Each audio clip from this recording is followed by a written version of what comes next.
We'll do an opening, introduce you, then there'll be a short break. minute break, then we'll come back and I'll ask the first question, Shamara will be the second one, and we'll give you a chance.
At Bay Market Cafe, we know life can get in the way of good food, so we're here to offer a hand. Online ordering is back, and this time, it's better than ever. If you overslept and are running out of time, order online and pick it up. Raining? Get it delivered. On your way to go there or do that, order and pick it up. Sun scorching? Meeting? Get it delivered. That way, you can spend more time doing this or that with him, her, they, and them. So whether you need your morning coffee, you're craving a red velvet donut, ramen, a lamb burger, or a falafel pita, order the food you love and skip the line. Pick it up or have it delivered. That's Bay Market Online.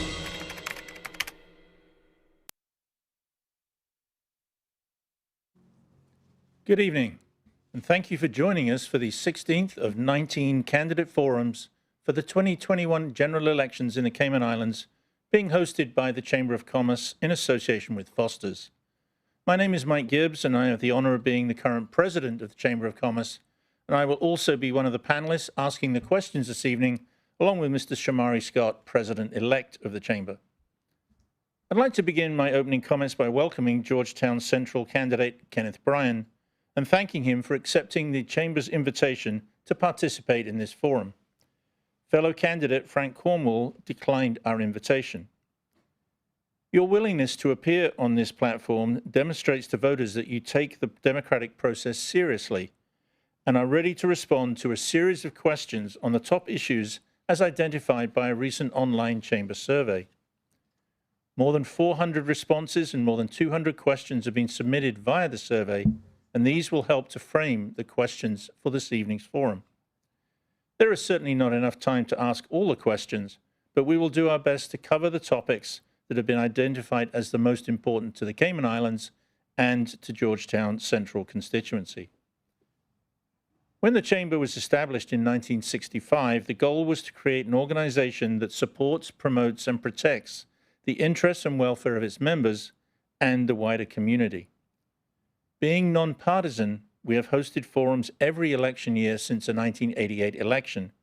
So for 9 elections, we have provided members of the community with an opportunity to hear from their candidates and educate themselves before Election Day.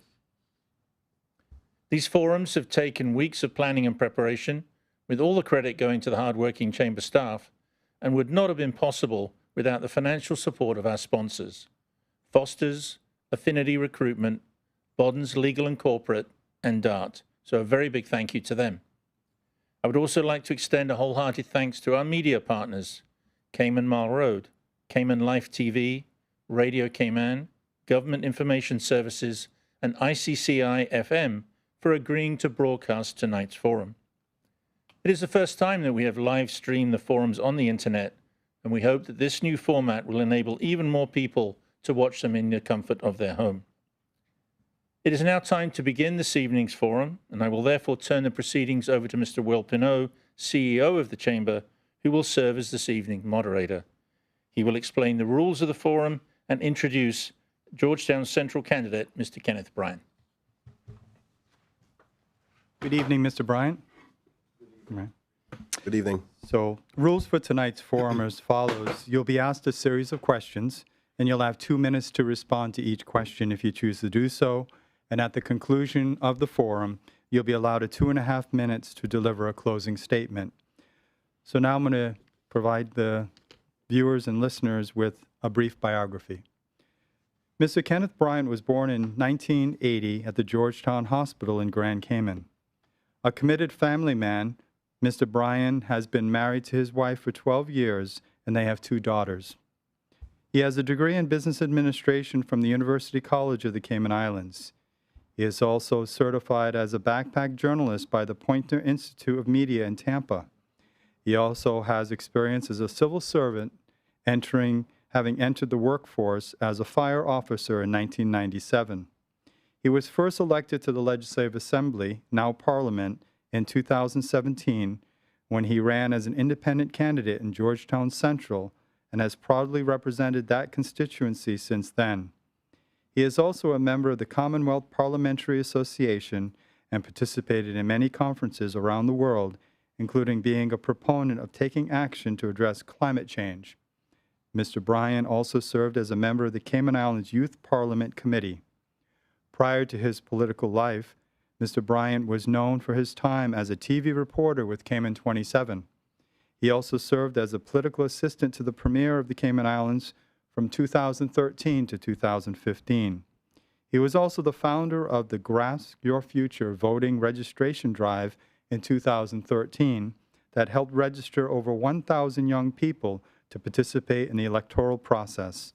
In his free time, Mr. Bryan speaks with at-risk youth in various schools, most notably with the Boys to Men program. So we're going to take a short commercial break, and when we come back, we'll begin the first round of questioning. Please stay tuned. Behind everything we do is a promise. Better. Better because we care, because we all have a common goal, to be better at cooking, to be better at eating right and taking care of ourselves, to live in a better community, to just feel better. Today and tomorrow and the next day. Do it for you. Do it for them. Do it to prove something to yourself. Do it to carry on a family recipe. Or just because. But when you aim for the stars, better just works. We're Fosters. And we're better. Because of you, because of them, because of this place. And because we care.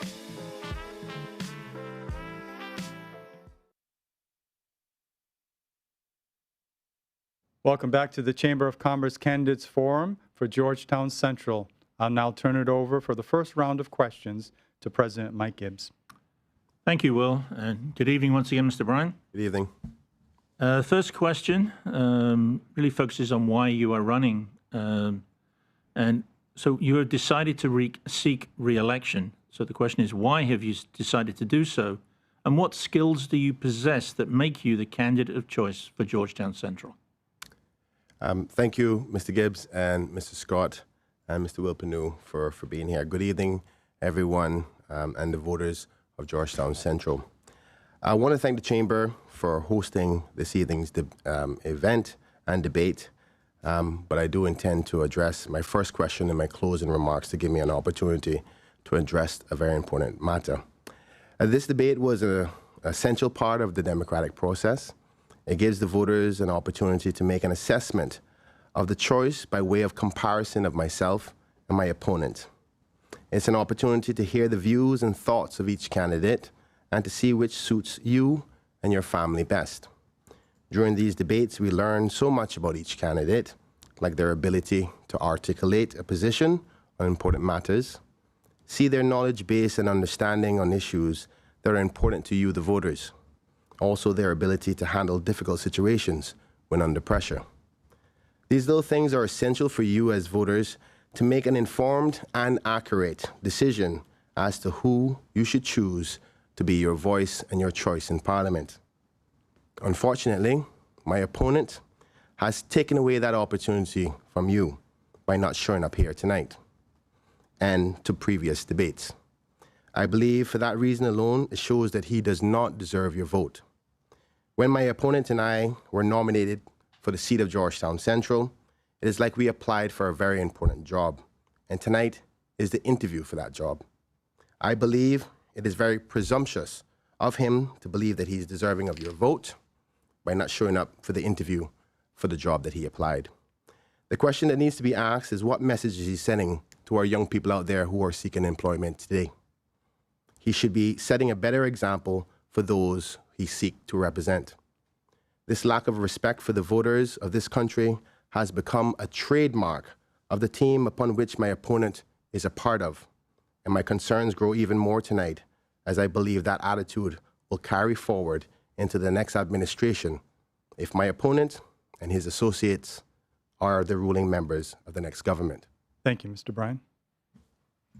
Thank you. Mr. Bryan, this is the second question, and just to let you know, you're not allowed to rebut tonight, okay? Okay, I'll try my best not to, Frank.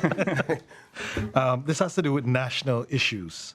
Mr. Bryan, what have you identified as the top 2 or 3 national issues that you will seek to address during the 4 years if elected?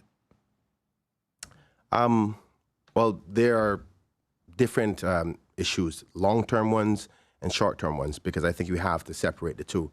In the long term, the biggest focuses are stuff like traffic, cost of living, healthcare, cost reduction, which is part of cost of living, but also I would like to establish a center for the elderly, for those who are not in a position to afford care at home. I think that's a growing number across the island that a lot of people are not paying attention to. But in the short term, I think, which is probably one of the most important topics of this campaign, is a code of conduct in Parliament. I think at the very first sitting of the House, we should establish what that is, so there's no questions as to how to perform and be as members of parliament moving forward, and we know what the repercussions would be if said events that has happened in the past will happen again. Also, I think another thing we can do in the short term is district councils. I think we need to make the necessary amendments to the legislation that is prepared to be implemented, because it gives the opportunity for the voters to have direct connection with their representatives to help with the democratic process. Also, helping with the NAU. I think the NAU is an essential department right now in these pandemic times. There's so many people in need, but they're understaffed tremendously. They get so much negative attention for the lack of resources that get to the people in time, and it's because, unfortunately, they have not been staffed properly. And I would like to take this opportunity to thank the members at the NAU for your hard work. I know that you put a lot of work into what you do, and you don't get a lot of praises for it. But I thank you, and if I am elected and I'm a part of the government, I think they should at least double the staff there to make sure that the essential services and assistance are given to them in a timely manner, because it not only affects the client, but also the persons they rent from or purchase from in our local economy. Thank you, Mr. Bryan. The next question shifts sort of more from a national to more of a constituency priority. And the question is, what do you consider to be the most pressing social and economic issue facing the people of Georgetown Central?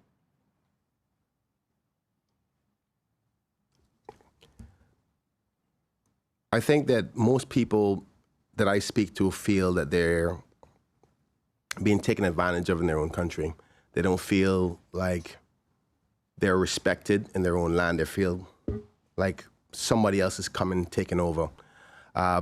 They feel that pressure by much of the culture and norms that they stand for are being attacked. And much of the legislators out there don't seem to be listening to them. That's some of the things I feel on a social level.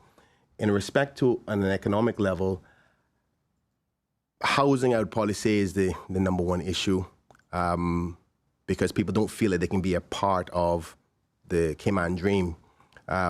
Next to that, probably unemployment and underemployment in respect to the economic part of things. Besides that, I think most people in Georgetown Central believe that we're still a wonderful place, but they feel like they're losing out on the Cayman dream. And we just have to make the necessary changes to put Cayman first. Thank you. Mr. Bryan, this is the fourth question for this round, and it has to do with the future of Georgetown Central. Georgetown Central includes a diverse range of commercial, residential, and industrial activities.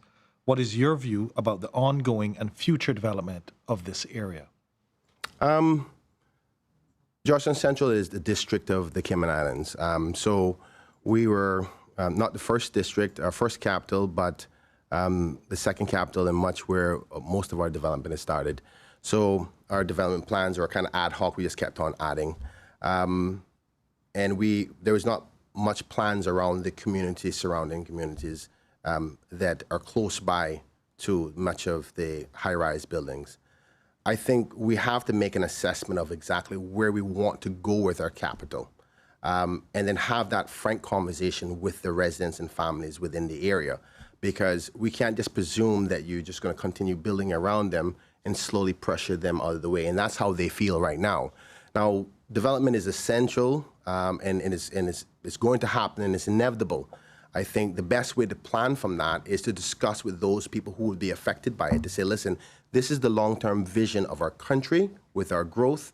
Where you live may be affected by this development. How do you think the government can help assist you with merging with that kind of development? Also, is there ways that you can benefit from it, whether it's they want to build development there themselves, or can we infuse urban housing in residential areas within the city capital?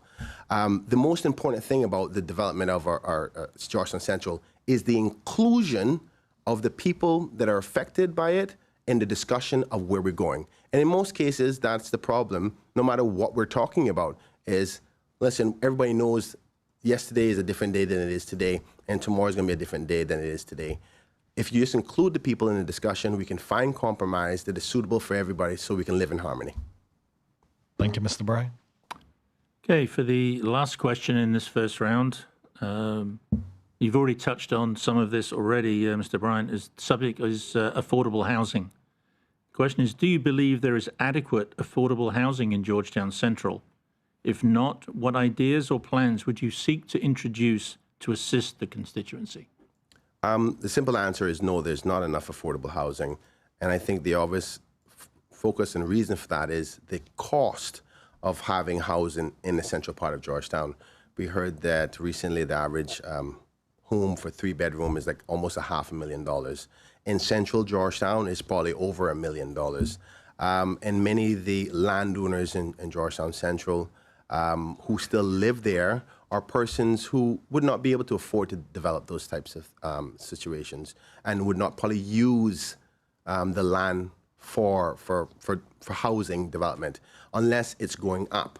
I don't see, we have not started to take the attitude of building upwards yet. I think it's something we have to encourage and look at, because the more we build out, the more of our green space that we lose. But I think that we're going to have to focus on the outside of the capital for housing and start to zone those locations off from now. But I do agree that we have to focus on more affordable housing. Some of the strategies for that, I believe, is prefab homes that come inexpensive. And there's prefab homes available now across the world that are hurricane rated over Cat 5. We also have to start thinking about the long-term affordable housing, because my great-grandchildren, I want them to know they can still buy a piece of Cayman. So I would like to see, if I'm a part of a government, to find locations that are not developed, maybe landlocked areas and large parcels, government buy them, and if they want to, eventually they can gazette roads through it and open it up and brings up the value, and then sell it back to Caymanian homeowners. First-time Cayman homeowners can sell it at a reduced price, at concessionary prices, where it becomes cheaper for a Caymanian to own a piece of their own home, but specifically only for Caymanians, not for investment purposes. You can't just buy it and put it aside. You buy it to build your home. So that's a way of protecting it and bringing down the cost of housing so it's more affordable for everyone. Thank you. Well, we've gone through the first round of questions. When we come back, we'll begin the second round. Please stay tuned. We'll be back right after this short commercial break. Feed the family for less with Foster's Pick 5. Choose from a range of meats including chicken thighs, pork chops, ground meats, beef stir-fry, sirloin steaks, and more, and only pay $19.99 for any 5-packs. The meat is always fresh and never previously frozen. It's the perfect way to stock up for the week. That's dinner sorted. Look out for Pick 5 in the meat department at all Foster's supermarket locations. Foster's, better value because we care.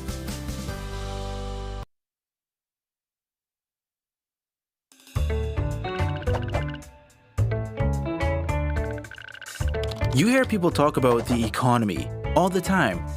But what is the economy exactly? The economy is the flow of money between the people, the companies, and the government in the Cayman Islands.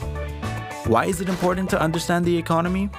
Well, just like the engine of a car, the better we understand the economy, the better we can make it run, and the more prosperous we can become as a community. The first important thing to understand about the economy is that the private sector is the main source of all wealth. Think about it.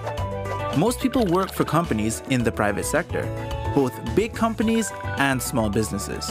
But even if you work for the government, your salary comes from the fees and duties paid to the government by private sector companies and their employees. That's why we call the private sector the prosperity engine that powers our economy and drives the country forward. When business is booming, companies have more money to spend on salaries, bonuses, and promotions. Employees with more money buy more products and services from other businesses. All those people and businesses spending money generates revenue for the government, which pays for important services like education, roads, emergency services, and care for the elderly. So when the private sector is doing well, everyone does well. But when the private sector isn't doing well, like during a recession, the money dries up and everyone suffers. So when you hear people ask, how do we make our country more prosperous? The answer is pretty simple. Grow the economy. After all, you can't get more money from a system that isn't making more money. That's not economics. That's just common sense. In this video series, we're going to take a closer look at our economy to see how we can fuel our prosperity engine and how to make sure everyone benefits.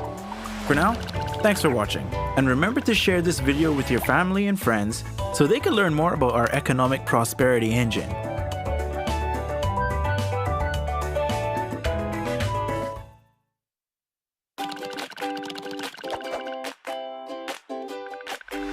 Here in the Cayman Islands, the private sector is the prosperity engine that drives the country forward. Just like a real engine, the better we understand how it works, the better we can make it run, and the better off we'll be. To help illustrate how our economy works, let's take a step back in time to when there were only a few thousand people living in Cayman. In those days, most people survived by fishing or farming for food.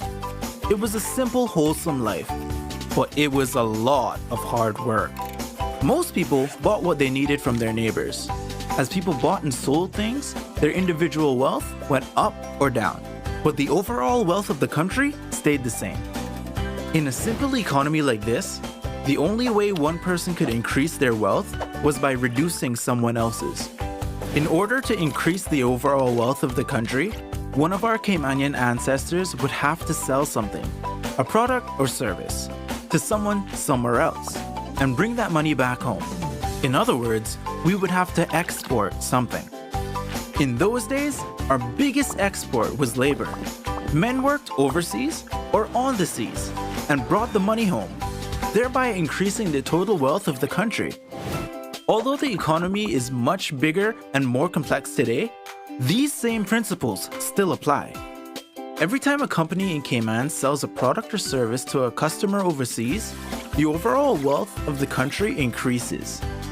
Once it's here, it flows around the local economy between the government, the people, and the companies and becomes a part of our society's wealth. The two biggest sources of income for our economy today are financial services and tourism, often called the pillars of our economy. Tourists come here and spend their money. So all of the tourism companies like hotels, restaurants, buses, Stingray City Tours that make sure our visitors have a great time are helping to increase the wealth of our country. Just like tourists, clients of financial services firms come here and spend money too. So all of our financial service companies like insurance companies, fund administrators, lawyers, and accountants that facilitate investment transactions for people and companies around the world bring money into the economy and increase the overall wealth. The point is, if we want to increase the prosperity of our country, the best way to do that, in fact, the only way to do that, is to grow the private sector. In particular, the companies at the front lines that bring the wealth here from overseas in the first place. In the next video, we'll talk a little about how money moves around the economy. For now, thanks for watching, and remember to share this video with your family and friends so they can learn more about our economic prosperity engine.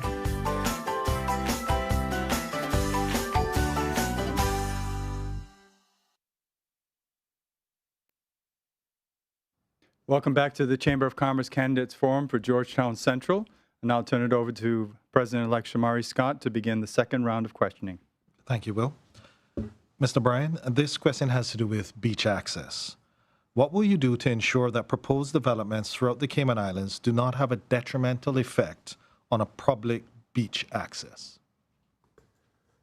I think the first thing we should do in order to address this problem is to establish all the public beach right-of-ways first, and then get them registered properly, because not all of them are registered.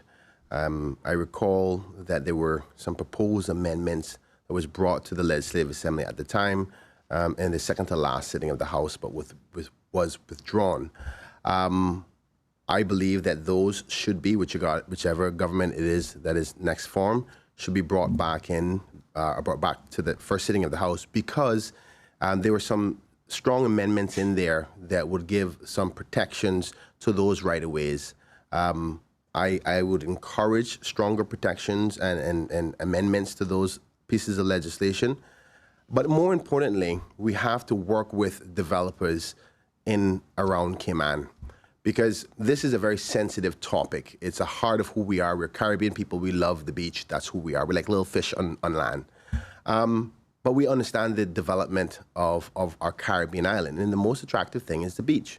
But how do we merge the worlds? I think that the DART group did a very good job with Cayman Seafire, where they did setbacks, not too close to the beach, where there's still accessible points for you to get to the beach. I think that if we move forward with that type of approach, working with developers to say, listen, how do we merge our communities with our tourism model, then we can resolve that problem. We got to remember, we're going to be here together until the Lord comes.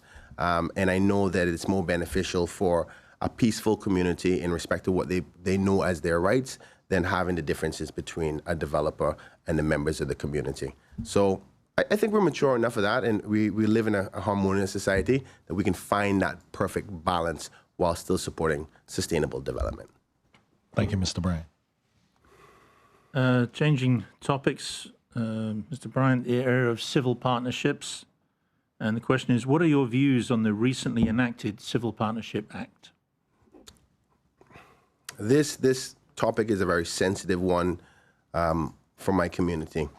As we all know, we come from a Christian background, but I am happy that the act has been implemented by the governor, because I think it does allow for the rights of persons who are heterosexual or homosexual to be in a partnership but not be defined as marriage.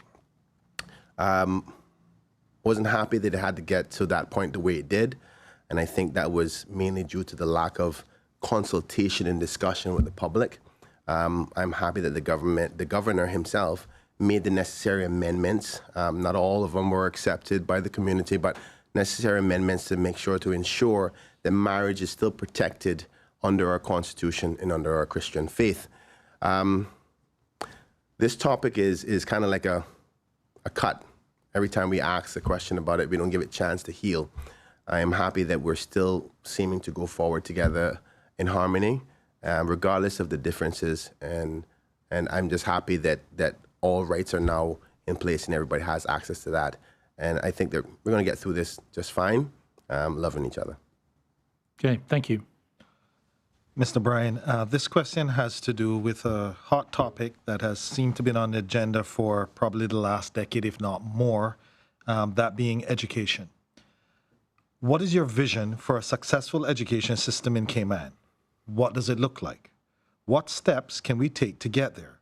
How will that success be measured? Thank you, Shamari, for the question. I recall another chamber debate where another candidate from a different constituency said that, this continues to be the topic over and over and over again. And I had to sit there and say, I agree so much.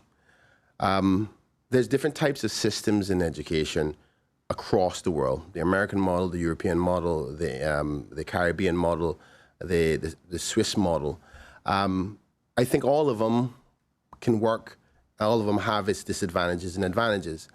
I don't fundamentally think that majority of the problem is with the curriculum.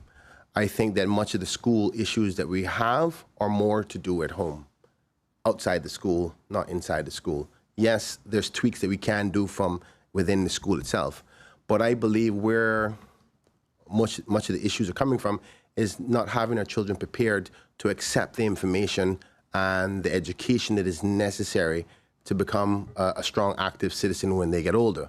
And that's because of the pressures and burdens that parents have to go through. I think most of us in this room are parents. We know how difficult that can be. Compile that with potentially being a single parent, compile that with only making $6 an hour, compile that with the cost of living. The pressures of that and trying to survive through that, but still give quality time to molding the most important commodity that we have, which is our future and our kids, it becomes difficult. So the stresses at home, I think, are coming into our school system.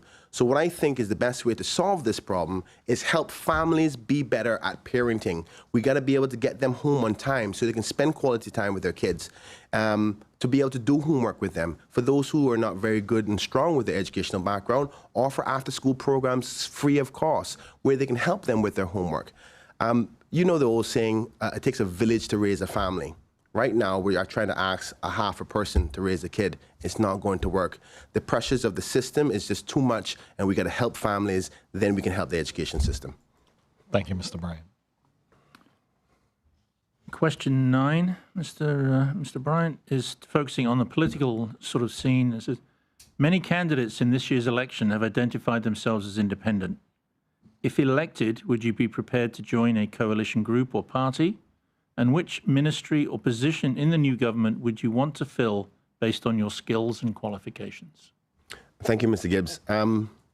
Yes, of course, I'm willing to work with anybody who's elected.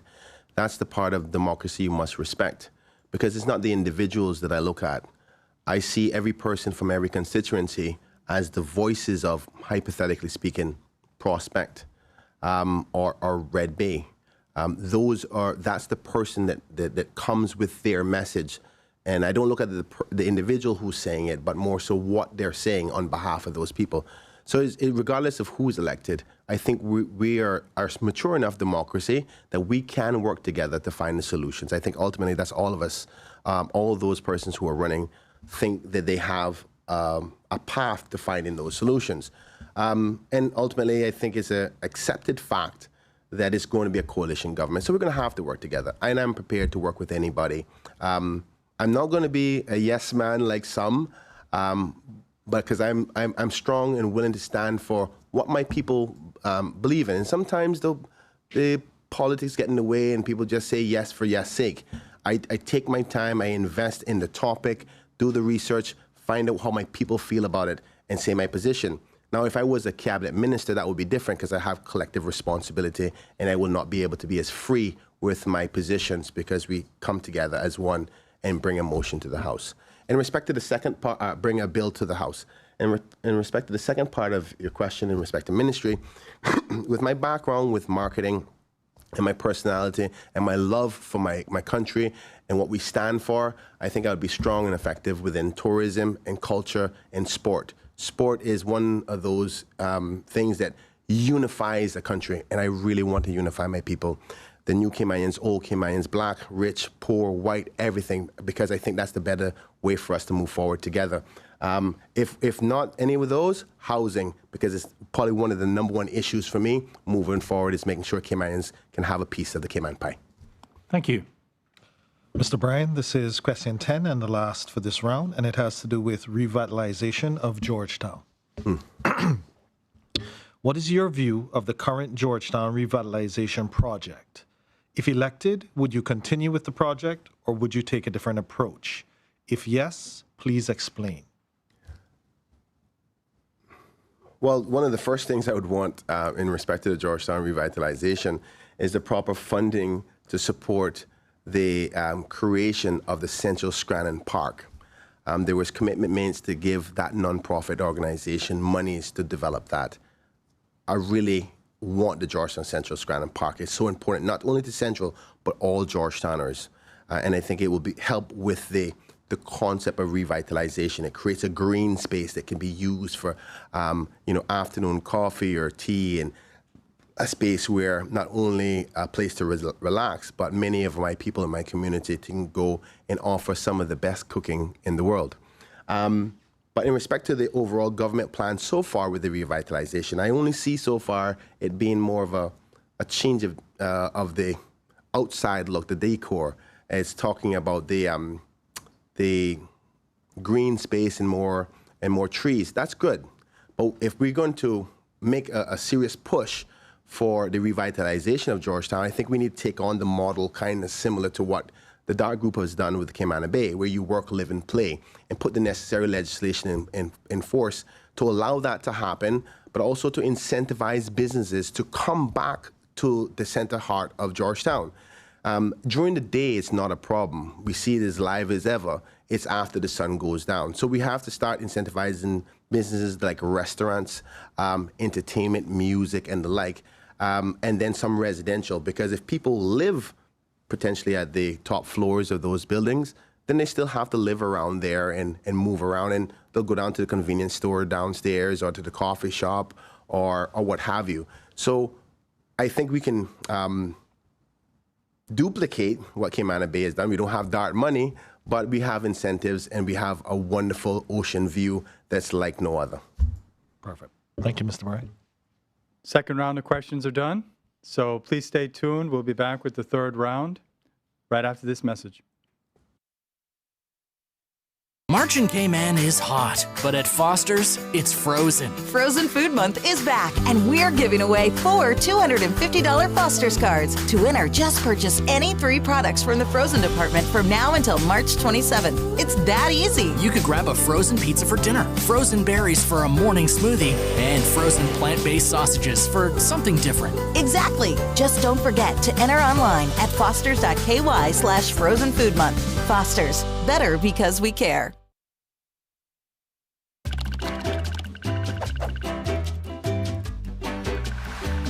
In the last episode, we learned about the important role of companies here in Cayman that do business with overseas customers and generate new wealth for the Cayman Islands economy. But what about all the other companies in the Cayman Islands? How do they fit into our prosperity engine?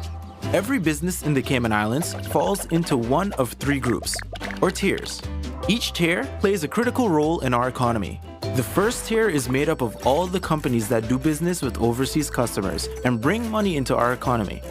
Companies in this tier are like the gas tank of our economic prosperity engine. The more we have in the tank, the farther we can go. Although most well-known companies in this tier are in financial services like Butterfield Bank or tourism like the Ritz-Carlton, there are many other well-known Tier 1 companies doing business with overseas customers like Uniregistry, Health City, and all of the companies in Cayman Enterprise City. The second tier of the economy is all the companies that do business with other local companies, like IT and marketing consultants, or companies that sell supplies to bars and restaurants. These companies are also very important because without them, the companies they supply would need to buy their goods and services from overseas.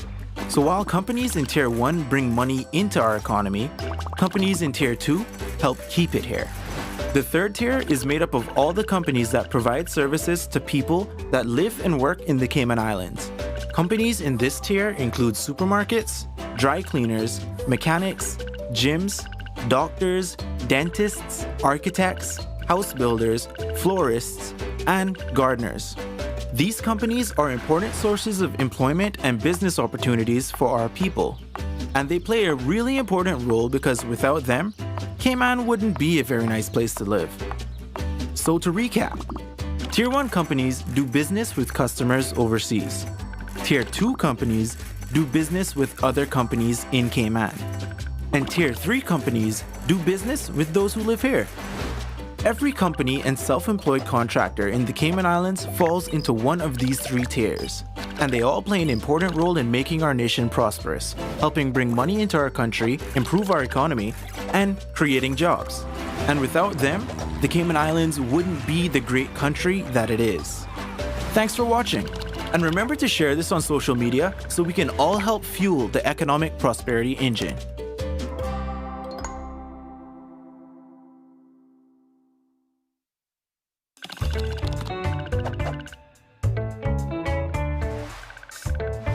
When companies do well, everyone does well.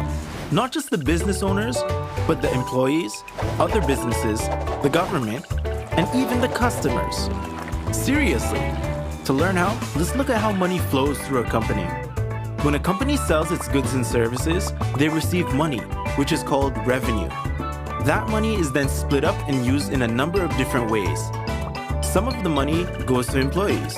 To keep it simple, we'll call this salaries. Some of the money goes to pay for products and services the company needs to keep running. Those expenses are called overheads. Some of the revenue goes to the government in duties and fees. And finally, any money left over goes to the owners of the business as profit. So no matter what products or services a company provides, it's like a machine that takes in money as revenue and spits money out as salaries, overheads, government fees, and profits. It's really that simple. Every dollar that a company takes in gets turned into one of those 4 things. Okay, so how does it benefit everyone when companies do well? Let's take a closer look. First, with salaries. Salaries are important for the economy because most people get most of their income from their employment. Next, government fees. In the Cayman Islands, the vast majority of the government's revenue comes from duties and fees paid by businesses. That money goes to pay for important government services like education, emergency services, healthcare, and infrastructure. Then we have overheads.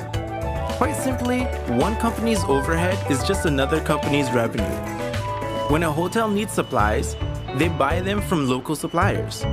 Those suppliers turn that revenue into salaries, overheads, duties and fees, and if they're lucky, profit.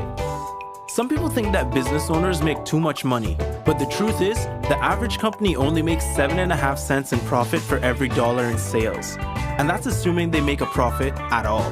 The other 92.5 cents goes to pay for salaries for staff, overheads that become revenue of other companies, and duties and fees that pay for the government services we need. In order to become successful, most business owners have to work extremely hard and take a lot of risks. If it wasn't for the ability to make a profit, the owner wouldn't have started the business in the first place. And if nobody started any businesses, there would be no jobs for employees, which means no salaries, no overheads to support other businesses, and no money from government fees to pay for our government services. So yeah, when companies do well, everyone does well. In the next video, we'll take a closer look at why countries need economic growth. For now, thanks for watching.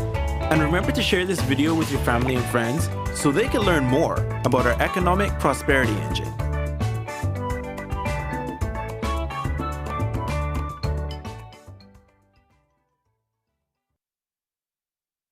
Welcome back to the Chamber of Commerce Candidates Forum for Georgetown Central. I'll turn it over to President Mike Gibbs for the third round of questions. Thank you, Will. This question focuses on health insurance costs, Mr. Bryan. And the question is, health insurance premiums continue to increase annually for many businesses and especially for persons who reach retirement age. What improvements, if any, would you propose to make health insurance more affordable for businesses and retirees? Thank you, Mr. Gibbs, for the question. The current model that we offer healthcare services in the Cayman Islands is obviously one that is not working perfectly. The cost of healthcare is through the roof. As I did my research as to what options, I see that there's some negatives with changing those options as well. We can go to a model quite like the UK or Canada, but then you have the knock-on effects that the quality service is not as great and you have longer time to wait and so forth. So the question is, what do we want, as in the type of model of marketing, of services that we're going to offer to our people? Not only focusing on the cost. The cost is an important factor, but if we remodel the structure upon which we have to bring the prices down, there's a potential chance of bringing down the quality as well. I think what we have to do as the next administration will be is to do a holistic review of the healthcare services industry, including all players and partners in it. I don't think we've had one since 2016, 17, around that area, but a lot has changed since then. We've had more hospitals added to it. There's currently now 250 persons per doctor. Is that ratio good enough for hospitals to make money and still offer a reasonable price? There's things like the schedule, the pricing schedule for services that are offered. I know that hasn't been reviewed for a while, and that's the price upon which insurance companies stick to in respect to giving you your rates. Can we re-examine that and bring that down to potentially bring down the insurance cost? There's a number of factors that we can look at, but we can't make any decisions until we review all elements of it and see what is bringing the cost up. And I intend to be a part of a government that will do that as soon as we're elected. Thank you. Mr. Bryan, this question has to do with Youth Matters. What do you regard as the top 2 issues facing our youth of today, and how do you intend to address these concerns? Well, it depends on which youth you're talking about, because I find young people who just left school to be still youth, and then you have kids who are in school. I'll just try to answer both of them. I see that people who have just left school, one of the biggest issues for them is employment and opportunities. Not enough businesses are taking a chance in them and focusing on the fact that they don't have the experience. we as a business community have to give them the chance to prove themselves. They don't become, a part of the society unless we do that. If you don't get a child coming out of school within the first year and a half, 2 years, they start to be less focused, and the chances of them getting a job after that start to decrease tremendously. Also, they don't feel like they're being listened to. The issues that affect young people are not being recognized. The important factors like environment, about equality, is just like a side issue. I'm glad that we're being forced to focus on it now because it's political season, but we need to listen to them. I would like to see a National Youth Council constitutionally put in place. And that's one of the changes I will recommend to the Constitution, to have that, where they have to be listened to every single year, whether it be by reports or what have you. The other part of your question was, or the other area I think would be within the schools. Now, this is probably the most disappointing thing for me, but in our schools, I'm embarrassed by the fights and the bullying and the drugs that is there. We have to control that. We can't have children going to school in fear. If we want them to perform, they're supposed to be going there to accept the information, to be prepared for life, and get the tools necessary to succeed when they get older. But yet they're having to deal with all of these other distractions and fears. Can you imagine a child trying to learn and get good grades, worrying if somebody's going to beat them up or if they're going to be around marijuana? We have to change that. So in school, if we focus on that, then we'll be dealing with some of the biggest issues for young people in school. Thank you, Mr. Bryan.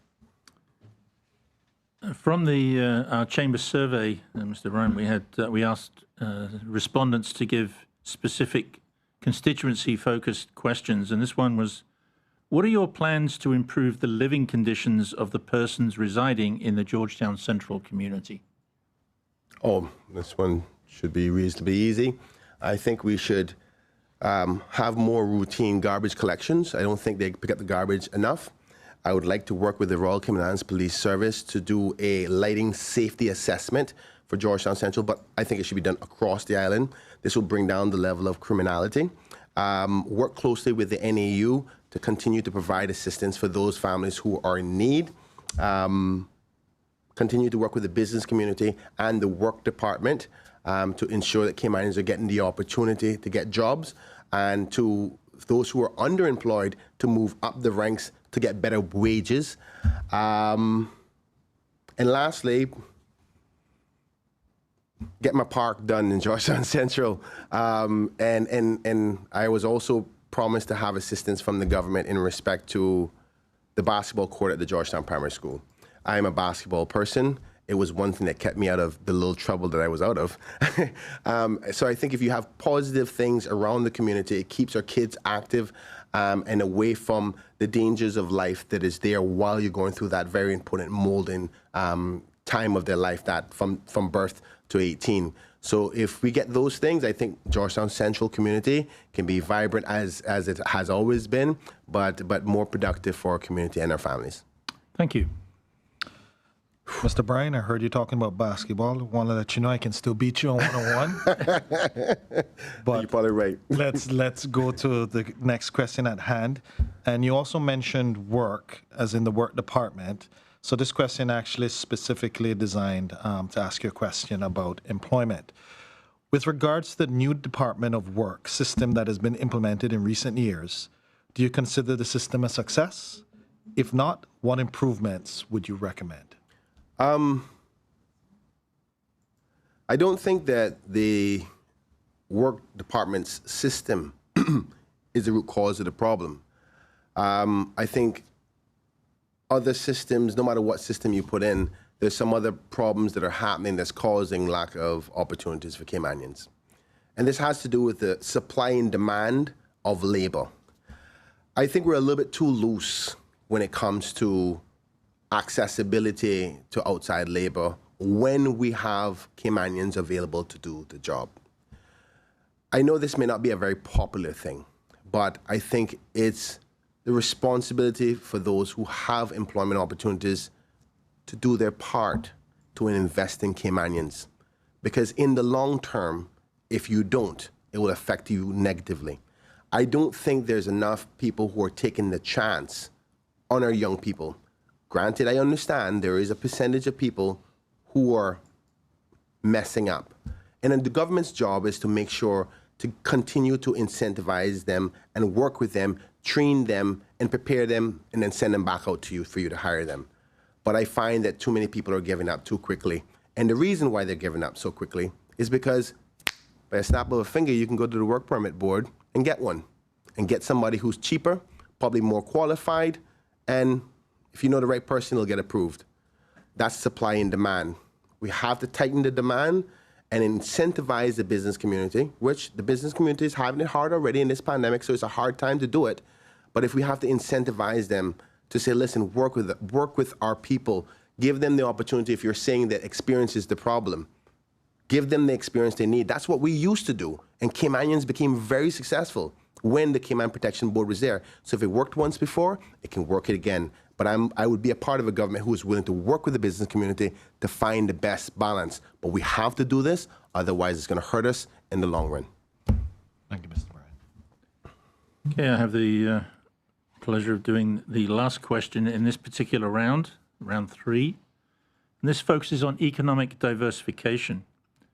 Financial services continues to come under external pressures, and tourism may never return to the levels before the pandemic, certainly when you look at including cruise tourism. So the question is, what are your views about diversifying the economy, and which areas would you support and encourage? First thing I would say is that we have to send a message to the world that we are open for business if we want to diversify our economy. There's many different things that can be offered if they know about it. As long as it's an industry that Caymanians can succeed in and works well with the development, the sustainable development of Cayman and its people, we should be welcome into that. More brains in the room, the better solutions that we find. But just off the top of my head, some things I think we should have thought about was medical research. When the pandemic came, I thought to myself, oh my goodness, if they had only listened to Dr. Steve Thomason when he asked for medical research and our safe bubble here, what if we found the vaccine and the government just charged 50 cents on every vaccine? Every Caymanian could have had a home and could have had a pension to keep them alive for 100 years. So that's something we can look into. That's gone, but it's in industry. Something else like the film industry. The fact that we're in a bubble in a safe zone would have been perfect. There's so many producers and directors who want to still do their filming and get ready for when the economy opens up, but they got nowhere to film because everybody outside is under a pandemic. The other part I think we should take advantage of is our natural North Sound Harbor, North Sound Cove, where I heard many moons ago where there was suggestions to do farming of sea life like conchs and lobsters. I don't know why that didn't happen. That was a wonderful idea. And we can export. Other things like local farming, I think we should do that, but because of the land mass, I think it would be more of a local economy rather than an export. But ultimately, let's open it up and tell the world we're willing to try new things. As long as Caymanians are the beneficiaries of it, and it's sustainable, and it works well with the Cayman model. And then we should definitely find some. Thank you. 3 rounds of questioning done. Final round after this short commercial break. Please stay tuned. At Bay Market Cafe, we know life can get in the way of good food, so we're here to offer a hand. Online ordering is back, and this time, it's better than ever. If you overslept and are running out of time, order online and pick it up. Raining? Get it delivered. On your way to go there or do that, order and pick it up. Sun scorching? Meeting? Get it delivered. That way, you can spend more time doing this or that with him, her, they, and them. So whether you need your morning coffee, you're craving a red velvet donut, ramen, a lamb burger, or a falafel pita, order the food you love and skip the line. Pick it up or have it delivered. That's Bay Market Online.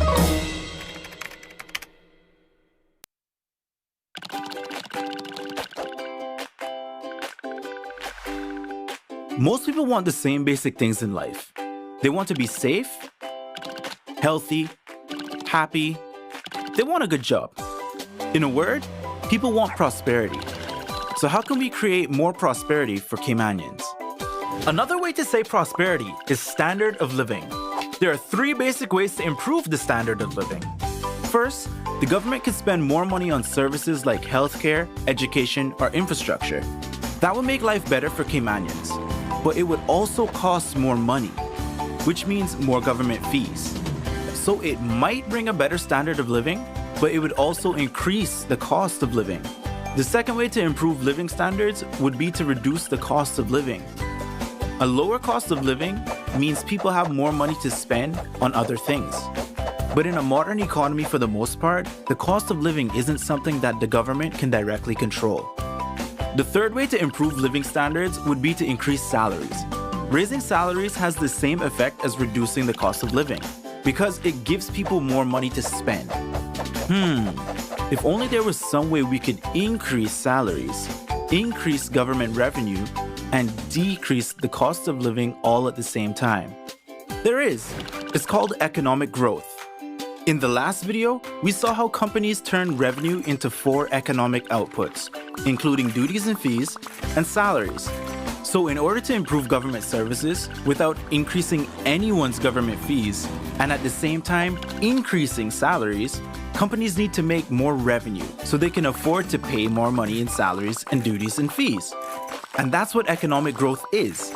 Companies making more revenue and turning it into more money in salaries, overheads, government fees, and profits.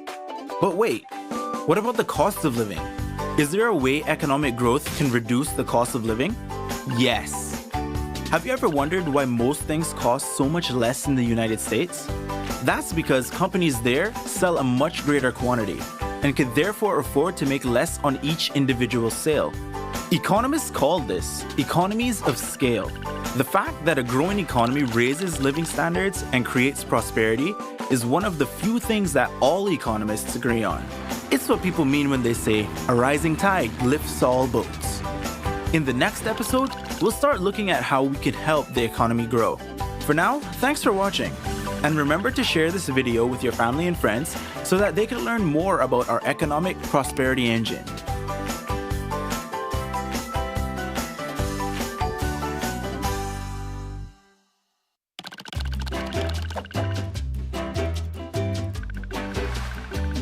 So we've already talked about what economic growth means and why it's so important. But how do we achieve economic growth? Well, remember the 3 tiers of the Cayman Islands economy? In a way, each tier is like a separate economy in its own right. They each have different growth drivers and different obstacles to growth. So let's look at each tier and see how we can help them grow. Let's start with Tier 3. Remember, Tier 3 is made up of all the companies that sell products and services to the residents of the Cayman Islands, like Foster's, Kirk's, Hurley's, Scott's Marine, A.L. Thompson's, Cox Lumber, Champion House, Ala Kebab, and so on. So how can we help these companies grow? Let's look at a great example of a Tier 3 company, a hairdressing salon. To increase revenue, the hair salon could spend more money on marketing and win customers that way. More customers means more revenue, right? Right. However, that's not economic growth. Because although more customers would mean more revenue, that's only because another salon's revenue went down. If you could look at the hairdressing sector as a whole, the overall revenue or demand stayed exactly the same. Even if an entrepreneur came along and opened a new salon, that wouldn't be economic growth either. Because, again, demand for hairdressing hasn't changed. That doesn't mean having more salons is a bad thing, but it's not economic growth. So the question is really, what would have to happen to increase demand for hairdressing? Well, 2 things. First, disposable incomes could go up. Disposable income is what people have left over after they've paid for important things like housing and food. When disposable income goes up, people have more money to spend on things like hairdressing. When disposable income goes down, like during a recession, people look for ways to cut back on spending, so they visit hair salons less often. And what could cause disposable income to increase? You guessed it, economic growth. The second way to increase demand would be to increase the population. More people means more customers buying more products and services from Tier 3 businesses like hairdressers. So in that way, population growth actually helps our Tier 3 businesses. Now, not everyone agrees that population growth is a good thing, and that's fine. But because population growth is both a cause and result of economic growth, trying to grow the economy without growing the population is like standing in a bucket and trying to lift yourself up by the handle. It's not gonna get you anywhere. In the next video, we'll look at how Tier 2 companies fit into the economy and how to help them grow. For now, thanks for watching. And remember to share this video with your family and friends so they can learn more about our economic prosperity engine.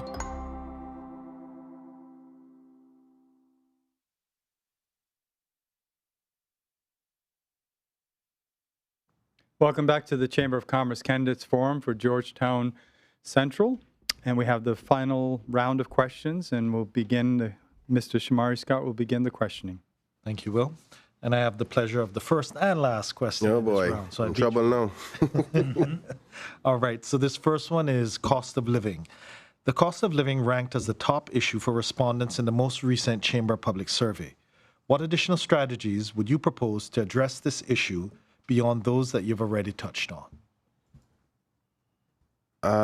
Well, I think I covered the minimum wage element. I think that cost of living is determined based on how much money you make.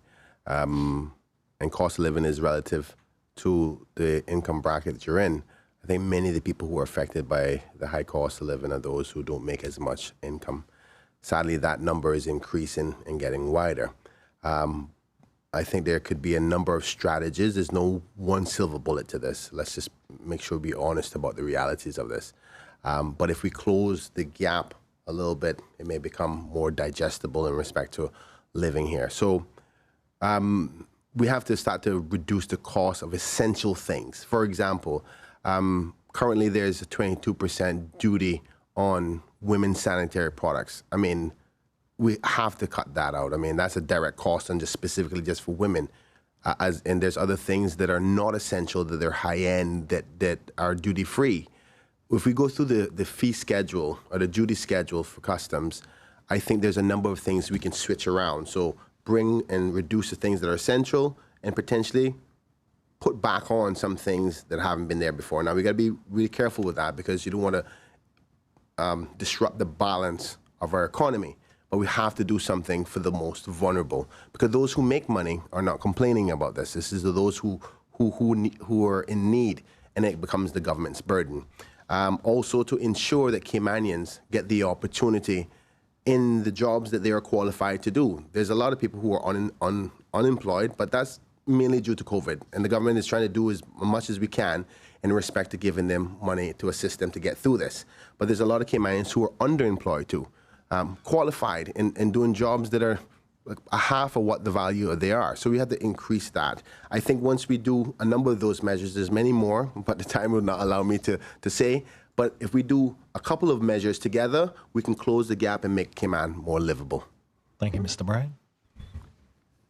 The next question focuses on the subject of decriminalization of marijuana. And the question is, Jamaica permits the use of cannabis for medicinal and religious purposes and decriminalized it in 2015. Would you support a similar action for the Cayman Islands? This topic is quite like similar or past questions, a very sensitive topic across the island. So ultimately, I would definitely have to speak to the people of Georgetown Central first before giving any position on that. As a part of their voice in Parliament. But I think that the public is starting to understand that there are benefits to changing the legislation to allow the decriminalization of it and more uses for personal use and for medicine. But I think that unless we have a proper conversation with the public about this and explain to them how it would happen, and what the potential changes may be in our society, then I don't think it's going to go anywhere. The fact that other countries are doing it is not necessarily the reason why we should do it. We should do it because we understand the effects of what the change may be that we're trying to do. So the model that Jamaica is using may not necessarily be the model for us. We may find that any model is not the one that we want. I think this has to go to the people of this country by way of referendum, and I think we should do it now and get it out of the way, because we constantly hear about this topic every campaign season. And I think the next generation are more open to this, and it's not going to go away. If we don't do it within this administration, it's going to be the topic again within 2025. So I think my people know there's enough, there's positives to this, and they're open-minded to listening. It's about how we market and message the benefits of it and how we mitigate the potential negatives that may come from it, and I think it may go forward. But they have to have the say on it, though. Thank you. The next question is about pension reform, and this is question 18. Mr. Bryan, the recent withdrawal from private pension funds has depleted the ability for many residents to have enough funds when they retire. What ideas would you recommend to address this future shortfall? I agree that we've had a shortfall even before the pandemic. The pensions have been underfunded. I supported the withdrawal of the funds to get through the pandemic. Otherwise, the government would be in some serious trouble, and government meaning all of us, by way of paying salaries and the like. But the first thing we had to do before finding any solution is establish how much the shortfall is, because we've heard figures of over $400 million was withdrawn, but that's not all for Caymanians. As an elected member, my job and responsibility is to take care of my people, unfortunately not work permit holders. Now, eventually they may become Caymanians, and I'll deal with that when they do, if they do. But for now, we have to focus on where the shortfalls are for Caymanians. So hypothetically speaking, let's say that's $200 million out of the $400 million that was Caymanians' money. I think the government should set aside a fund that you put money into specifically, and you can call it the COVID-19 fund. COVID-19 is not going to come around hopefully not for another 100 years once we resolve it. So this is not something that's going to happen all the time. But to put back money for those Caymanians who took out. And what we also have to do is establish who took out and how much they did. But even if we were to say magically put all that money back within a 5 to 10 year, 20 year period, the amount of contributions that we're putting in the pensions now at the rate of the cost of living is still not sufficient. So we have to do one of two things: either get Caymanians to make more money and put more savings away, or reduce the cost of living for when they retire, that they can survive in it. A number of these strategies we've brought up here tonight, and I think the government and all candidates are focusing on those issues, and hopefully we'll be able to resolve them. But ideally, establish what the amount is and start to put money aside for it, and also consider more persons putting more money aside for the future, because this is about your future, not only the government's problem in the future. Thank you, Mr. Bryan. Yeah. My last question of the evening focuses on the future of financial services.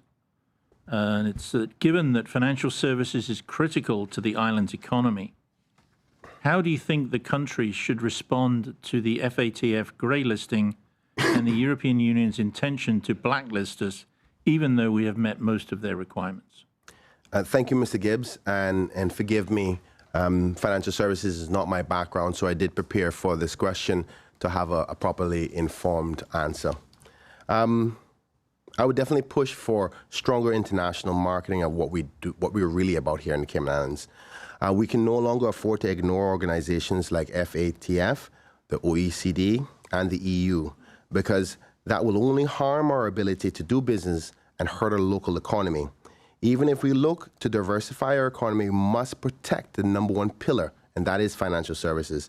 This requires our technical officials to continually engage with their peers in Europe, while at the same time engaging with the political level. We now see that some of these organizations across the world are pushing for places like Cayman to introduce taxes, and if we don't have a proper plan, we can lose the many, many decades of building of what we have here in the Cayman Islands. That's why, as a country, we must continue our commitment to continually meet the evolving global standards. It is clear that Cayman is being held to a higher standard unfairly, but we must do whatever it takes to defend Cayman's position as a tax-neutral jurisdiction and the leading international financial center. This means we can no longer drag our feet like, unfortunately, what happened that caused us to be on the blacklist. Once we make the commitments, we have to follow through with them. While we're on the topic, I must say that I applaud the government for the decisions to establish offices in places like Washington, D.C. and Brussels. We can only properly engage with officials there by building relationships over time. And that can best happen with us having a permanent representative there. I will continue to support these efforts and bring them to a reality if I am elected. Thank you. All right. Mr. Bryan, we are at the last question of the evening. Thank you, Lord. Sorry. And this one has to do with growth management. Yes. What is your view on the current level of population growth and development and the resultant impact on the country's infrastructure? Additionally, what measures would you recommend so that Caymanians benefit from a growing economy? Well, this is a bit of a loaded question because there's so many issues within this question. One thing I want to say is I think that we're going at a rate that is not comfortable for most people. There's too many people getting lost in the shuffle, particularly Caymanians. I mean, my job is to protect Caymanians, to make sure everybody that lives here is okay, but to protect Caymanians and their lives. And unfortunately, at the growth rate that we're going at, it doesn't seem like that is working. And the cries of the people are saying that. I know that growth is good, but how fast you grow should be determined on how much benefit each Caymanian as a whole are benefiting from this growth. Because we can get to 100,000 people within the next 5 years and every Caymanian still be poor and broke. But that's not what we're doing, right? So we have to make sure that we decide as a country, where do we want to go? What does that look like? And how do we want to get there? Once we establish that on a holistic scale, then we can determine what rate we're going to go at. Because if we go 50 miles an hour, but every Caymanian is doing well and they're making good living and their kids are doing well in school, then nobody would mind. But if we're going 50 miles an hour and everybody's dropping out of the bus, then we have a problem. So we have to do a better assessment of that. And I think that, not saying that I would slow down things, because development is good. Growth is good, but sustainable growth is more important. And I know that's a buzz phrase now, but it's a real phrase. You have to do it in a way to make sure that it's in the best interest of the Cayman model, protecting the Caymanian dream and belief, because we don't want it just to be another Miami, Florida, or South Beach. That's not what we want. That's not what everybody else came here for. There's a particular brand called Cayman, and we want to grow, we want to succeed, and we want everybody to make money, but we got to make sure we do it in the Caymanian way.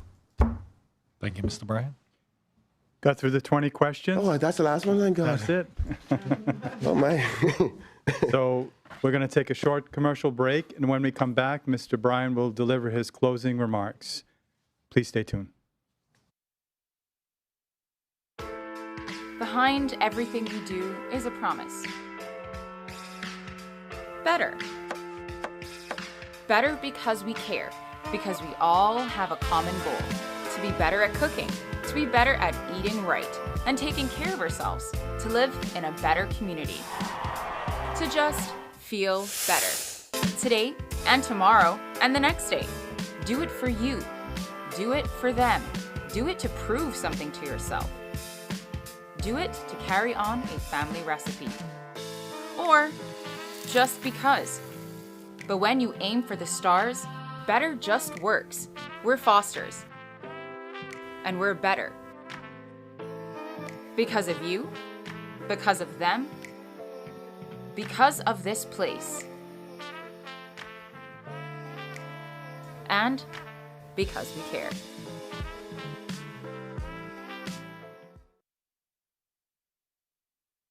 Welcome back to the Chamber of Commerce Candidates Forum for Georgetown Central. And now I'll turn it over to Mr. Kenneth Bryan, who's going to deliver his closing remarks. Thank you, Will. Thank you, Mr. Gibbs. Thank you, Mr. Scott. I know there's a number of things I did not finish or tell everybody my positions on, so I'm going to leave a copy of my manifesto here for you. I want to thank the Chamber again for having me this evening, and a special thanks to the viewing audience and the listening audience for taking your time out of your evening to listen to what I have to say. I hope I have demonstrated why I am deserving of to be your representative for another 4 years. But to go back to the answer of my first question, why I have decided to seek re-election, it's because I still believe there's a lot of issues that needs addressing that I can be an assistance with to be able to find a solution as a member of parliament and a member of government. My love and commitment for my country, my community, and my people have not wavered, but have only grown stronger since 2017 when I was first elected. I believe I've proven to the voters of Georgetown Central and the Cayman Islands over the past 4 years that I will always put them first when I use my voice in Parliament. And in respect to the second part of the question, I think it had to do with the skill set. I believe my ability to debate and be a strong advocate in Parliament on important issues that we face is a good skill set to have. I bring a fresh and new approach to representing the people based on the principles of always putting Caymanians first and Cayman. These things added with my educational background in business, marketing, and journalism, I believe have and will continue to help me to be an effective voice for the people that I serve, and that's you, Cayman. So, Georgetown Central, vote number 1 on your ballot, Kenneth Bryan, who will always put Cayman and Caymanians first. God bless you, and thank you, and have a good evening. Well, thank you, Mr. Bryan. And now I'm going to turn it over to the President of the Chamber, Mr. Michael Gibbs, for some closing remarks. Thank you, Will. On behalf of the Chamber Council and staff, I'd like to thank the Georgetown Central candidate, Mr. Kenneth Bryan, for participating in this evening's forum. And I trust that the forum will help the voters in that constituency to determine who to vote for when you go to the polls on April the 14th. I would also like to thank Foster's for their major sponsorship of the Chamber's candidate forums, as well as Affinity Recruitment, Bodden's Legal and Corporate, and DART. If you're interested in viewing more of the Growth Matters video series that have been playing during tonight's commercial breaks, they can be accessed at growthmatters.ky. Please join us Tuesday evening as we welcome Barbara Connolly and Alric Lindsay from Georgetown South. Thank you once again for tuning in. Good night.